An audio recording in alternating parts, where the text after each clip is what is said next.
As counterintuitive and culturally obtuse as it may seem, there is no freedom or opinion in our technical reality. There is only the most efficient way up until now, and the rest is simply inefficient. The definition of economy in Greek means management of a household. A reduction of waste and maximized efficiency is inherent in this premise. Is this the way our current free market system is operating? Well, let's take a step back again. What drives a global economy? Consumption, and the more the better. More consumption means more jobs, better GDP, and hence enabling more consumption through purchasing power that's enabled. Is that efficient? Shouldn't preservation and reducing waste be the basis of an economy on a finite planet by definition? How can an economy based on the need for constant growth and turnover, and even an economy based on constant need for employment, be economizing anything at all? Then there's this thing called cost efficiency. Cost efficiency demands cutting expenses to remain competitive in the marketplace. Every single product created by any corporation today, without exception, is immediately inferior by design. For the market requirement to cut creation costs in favor of lowering the output purchasing price to maintain a competitive edge automatically reduces the quality of any given item by default. It is impossible to create the strategically best, long-lasting anything in our society, and this translates into outrageous amounts of wasted resources. Likewise, the same mechanism is also reinforcing environmental disregard, depletion, and pollution. Everyone's trying to save money. Why do you think they're going to really care about the environment? The logic is against it. We see this constant in the world today among many, many other issues I could list. In fact, if you take a moment to really step back and think about this, not only is this inefficiency a characteristic of the market model, it's actually the fundamental driver.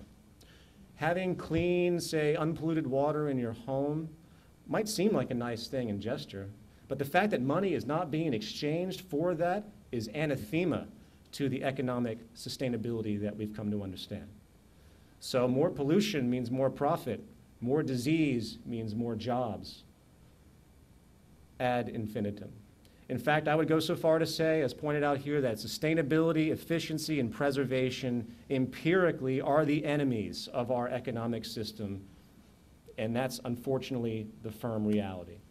Those out there who talk about a green economy or the like, as though there's such a thing that could possibly exist in this system, posing solutions within this structural order, such as renewable energies, energy credits, carbon footprint stuff, or the like, they are not understanding what's actually at work here. You cannot have a true green or even close to whatever you would consider a sustainable economy in the market model of economics. It is technically impossible. The system would fail if we ever wanted to operate on a truly technical, sustainable level, for the system is in fact fueled by the exact opposite set of mechanics. I would even go so far to challenge, for those out there that basically at this stage are not in favor of the complete abolition of the market economy as the solution to the destruction of our environment, not to mention the collapse of the social order itself we are seeing, while working to replace this system with a truly technical approach for resource management, proper scientific allocation, seeking the highest level of efficiency possible at every turn in production and distribution, for maximum sustainability, which is a technical distinction, including proper allocation of labor and everything else, you're really just engaging in patchwork. It's not going to do anything in the long run. And we're wasting time because time is literally running out. This, again, coming back to my premise, is the result of our limited dimensional perception. We have based our economy on outdated notions of human behavior and convoluted notions of supposed freedom and ignored the true technical reality, true environmental reality that actually supports and sustains our lives and creates good public health. This realization that our true economic benchmark is science, and hence the self-evident calculation requirement needed to streamline our efficiency, inherently voids the entire basis, again, of free market economics itself. I can't reiterate that enough. For it simply makes zero technical sense scientifically and is in fact provably now working against our survival and accelerating. Coming back to politics, let's take a quantum leap outside of our traditional assumptions for a moment. What does the political institution and hence government really do? Why do we even have it? They work to compensate for the inefficiency of the economy. That's it. That's the only reason they're there. When people are not getting their needs met, they often resort to so-called crime. So government invents laws to silence those victims of the economic efficiency. Likewise, if we need resources being held in another sovereign nation, aka region of the planet, and we are not economically getting along with them, we engage in war to steal those resources, not to mention protect ourselves from others who might want to steal ours. There is no war in history that has not been based upon resource acquisition or protection. Likewise, the world's divided into gangs. You ever notice that? We still have these things called countries. We still assume a socially Darwinistic pretense with the very existence of these nation states, not to mention the divisive, patriotic value distortions that are born out of it. Here, once again, we have the limited dimensional perspective clashing with an emergent multidimensional reality. Are countries relevant in technical terms? How could we possibly define them outside of our opinions? A, all humans share the same basic needs. And B, the resources that we all need have no idea what a country is. And they are dispersed everywhere on this planet in one single unified ecosystem. If there's anything positive that came out of the US and Russian Cold War that almost triggered complete nuclear disaster decades ago, it was the realization that radiation fallout and nuclear winter never heard of countries, flags, or sovereignty. Just as the pollution from the Japanese power plants that melted down a while back, it didn't need passports to cross over to other countries' atmospheres. I hope my point is clear. The fact is, there is only and can only be one global economy, and hence there is only one and can only be one global society, for our economic premise is what defines us, and that's what our survival is. The socioeconomic system of our time is as archaic, dogmatically religious, and pseudoscientific as any dogmatic religious belief.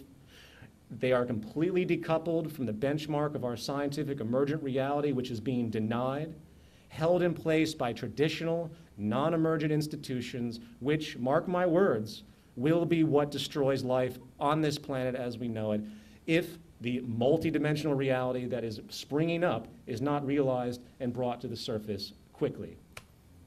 The central problem we face is that the economic system is actually still systematically reinforcing itself, continuing to hold this paradigm in place by the ongoing values and actions of the masses, who do not see the true source of the problem because they're trapped inside of it, and they are accelerating its effects.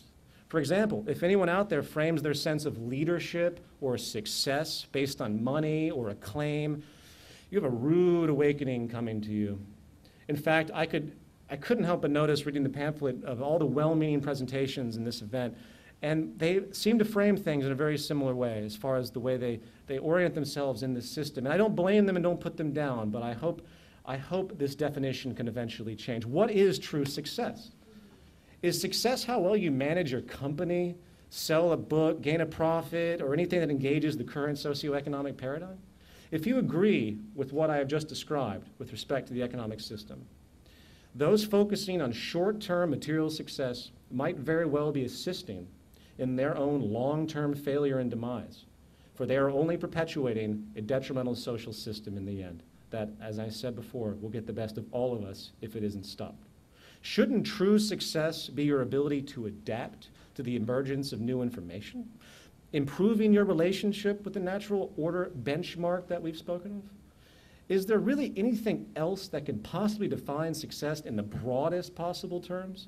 Proper alignment with whatever reality happens to be, advancing itself and you being with it? Do our relationships and marriages and bank accounts and even our children, our status, our acclaim, really mean anything when it's stepped back to the larger order of what it means to relate to the world that you live in? There's a common term we frequently hear these days, corruption. It seems to be all over the news and you can't possibly escape it. How would you define corruption broadly?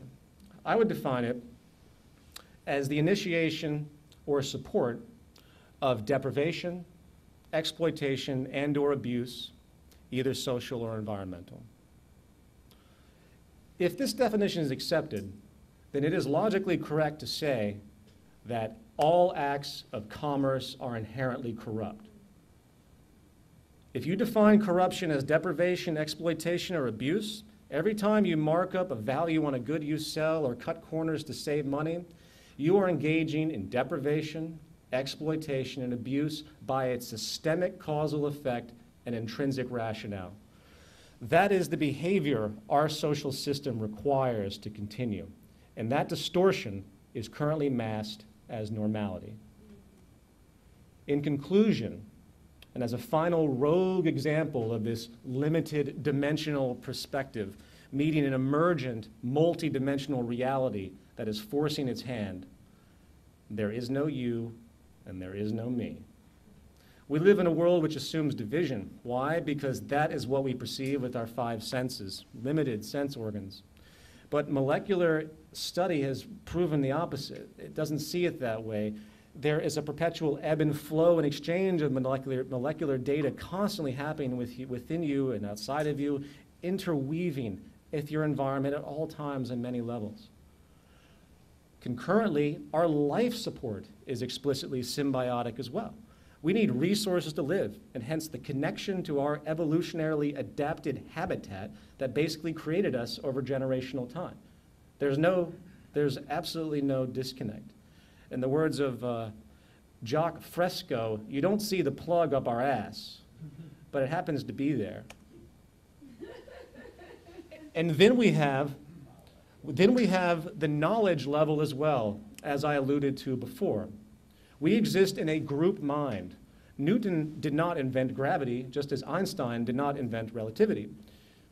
For him to do so, he would have had to invent the whole of mathematical development since the beginning of time, along with all the tools and supporting provisions and everything else that comprised his state of knowledge naturally at that point in history. Every word coming out of my mouth has been learned. We only have the illusion of novelty because each of us appear to originate in seemingly separate pockets of experience in this connected unison that we share. And hence, our supposed creations seem unique and original and novel, but they're only extensions. As stated at the beginning, there's nowhere to hide from the collective consciousness, and we are all responsible for each other. The underlying meaning of this presentation, if you will, is that until human society, again, is able to find a basic, common, working, responsible value set, which we can basically agree upon, which is consistently pinged against the emerging benchmark of our scientific reality, we have a very, very difficult road ahead. Within this context, as we listen to the world around us, I consider the most active value orientation we can have, which almost guarantees an empathetic reaction, which hopefully can maintain this social diligence that's required. I consider the acceptance of our intrinsic unification to be the most powerful form of expression of these ideas, an acknowledgement of the oneness, as it is poetically termed. This oneness over division value seems to be the ultimate example, at least this point in time, of our limited dimensional perception being overcome by the multi-dimensional reality. And if properly understood, there could be no basis for war. There could be no logic for greed. There can be no such thing as inefficiency and waste, no basis for poverty. There can't possibly be class. And in fact, as abstract and misunderstood as it might sound, there can be no basis to define you, and there can be no basis to define me. Thank you.